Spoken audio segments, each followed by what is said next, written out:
Kamala Harris has again this week been trying to goad Donald Trump into another debate.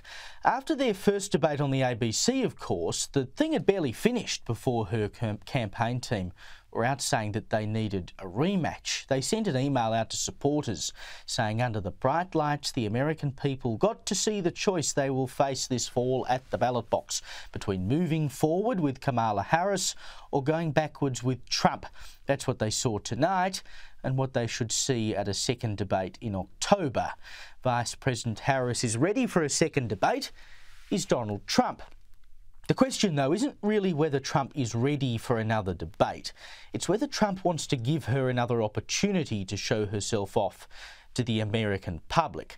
Harris said on the weekend that Trump seems to be looking for an excuse, quote unquote, to avoid another debate. Now, CNN, which is where he faced off against Joe Biden and killed his candidacy, has asked them both to come together again.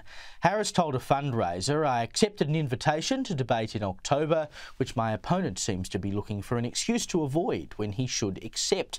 He should accept because I feel very strongly that we owe it to the American people, to the voters, to meet once more before Election Day." Trump then told a rally that it was too late to have another debate because early voting had already begun. He doesn't really owe it. He's already done two debates. It just so happens that they were against two different candidates. Now, Trump does run the risk of looking weak by not showing up for another debate, but the reality is he has a lot more to lose. Not because Harris might wipe the floor with him. Most commentators came to the conclusion that Harris, at least on the face of it, won the last debate. The reason he won't do it, and he shouldn't do it, is because it would be a golden opportunity for Harris to properly introduce herself to the American people again, regardless of how well either of them perform.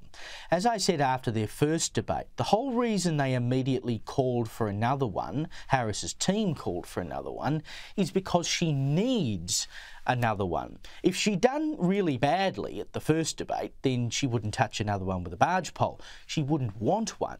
But if she had done really well, then she wouldn't need one. The trouble for Harris is that the first debate didn't really turn the dial, and even though she's been vice president for the better part of 4 years, she doesn't have the same sort of name and brand recognition as Trump, being a former president. She needs to get her face and name and agenda in front of as many people as possible. It's not about whether or not Trump can debate her. It's a question of why he'd want to give her that platform. I mean, you can hardly blame him for not wanting to do so, particularly when he doesn't have to.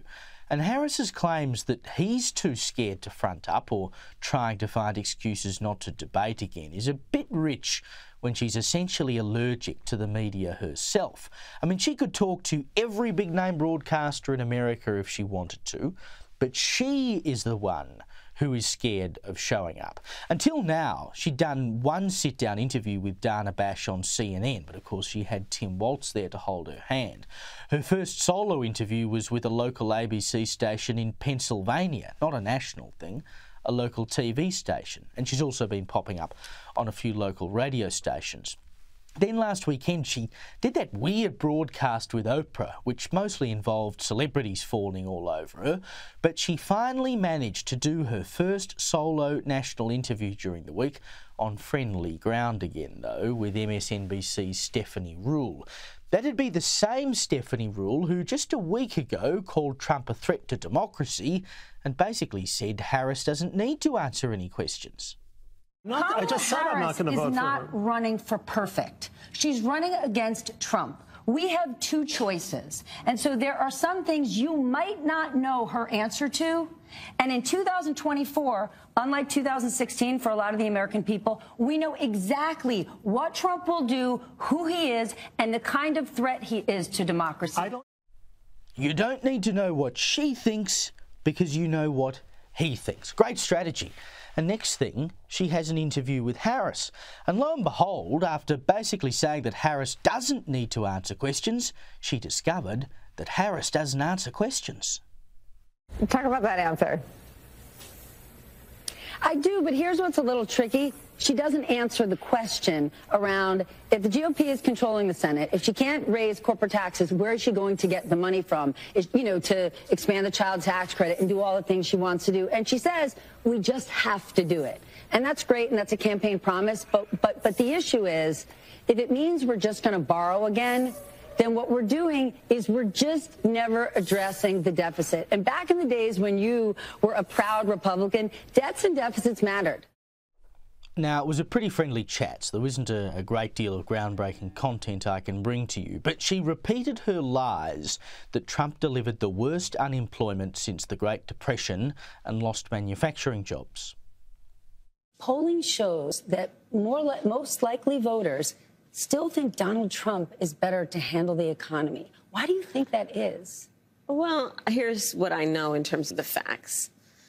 Donald Trump left us with the worst economy since the Great Depression when you look at, for example, the employment numbers. It was during COVID, and employment was so high because we shut down the government, we shut down the country. Even before the pandemic, he lost manufacturing jobs by most people's estimates, at least 200,000. Now, yes, unemployment hit 14.8% in April 2020, which was the worst since the Great Depression. But as Ms. Rule herself points out, it's a bogus number to bandy about because it was at the height of COVID, and it was down to 6.4% by the time he left office. And real wages, by the way, were up 8.4% by the time Trump left office. And no, he did not lose at least 200,000 manufacturing jobs. The only other highlight I can really bring you is Harris's love of the word holistically. Looking holistically at the connection between that and housing, and looking holistically at the incentives we in the federal government can create for local and state governments to actually engage in planning in a holistic manner. I mean, it's just weak stuff. It's all good and well for Harris to run around saying, oh, Trump's too scared to debate me. But until she's willing to sit down and do a real interview with a real journalist, or heck, even venture into enemy territory at Fox News, she can hardly claim that she has the high ground. Those in glass houses should not throw stones.